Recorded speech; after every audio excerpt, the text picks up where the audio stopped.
A special thank you to each of our subscribers who make this channel possible. Here's today's story. In a bold move, the White House has unveiled a new section on its official website aimed at publicly criticizing media outlets that it claims have misrepresented the actions and statements of the Trump administration. This initiative, announced by White House Press Secretary Karoline Leavitt, comes as part of an ongoing effort to hold what the administration terms fake news accountable. The new page, which features the provocative tagline "misleading, biased, exposed," lists various media organizations and journalists that the White House accuses of distorting coverage.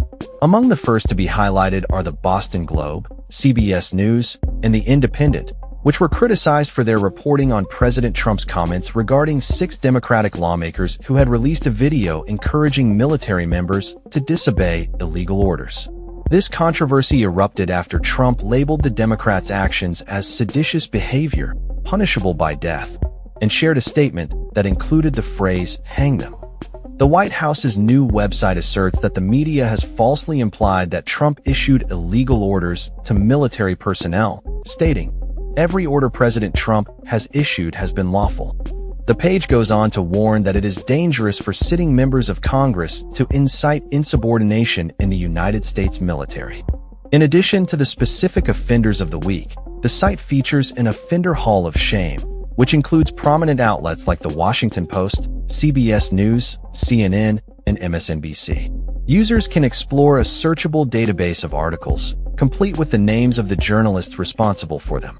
Each article is categorized under labels such as bias, malpractice, or left-wing lunacy.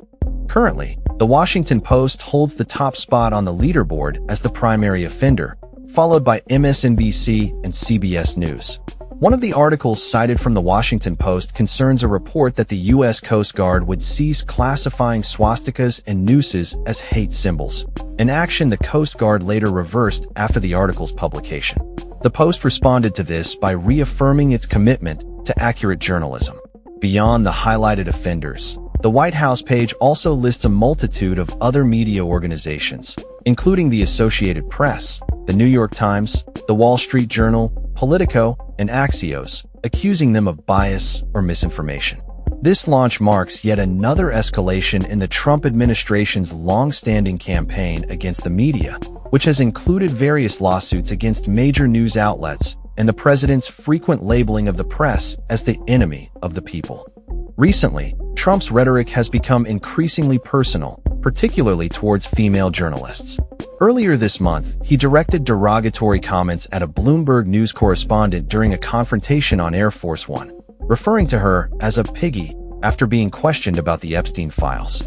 Shortly thereafter, he labeled an ABC News correspondent a terrible person following inquiries about the murder of journalist Jamal Khashoggi and the Epstein scandal. In a particularly harsh Truth Social post, Trump even called a New York Times correspondent a third-rate reporter who was ugly, both inside and out, in response to an article that suggested he was running low on energy in his 80th year.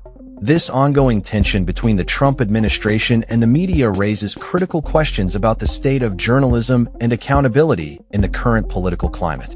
The White House's new initiative is likely to provoke further debate about the role of the press in democracy and the challenges faced by journalists striving to report accurately in an increasingly polarized environment. As the situation unfolds, it remains to be seen how this new approach will affect the relationship between the Trump administration and the media and what implications it may have for future reporting on political matters. It is essential for the public to remain informed and critically engaged with the news, particularly in an era where misinformation can spread rapidly.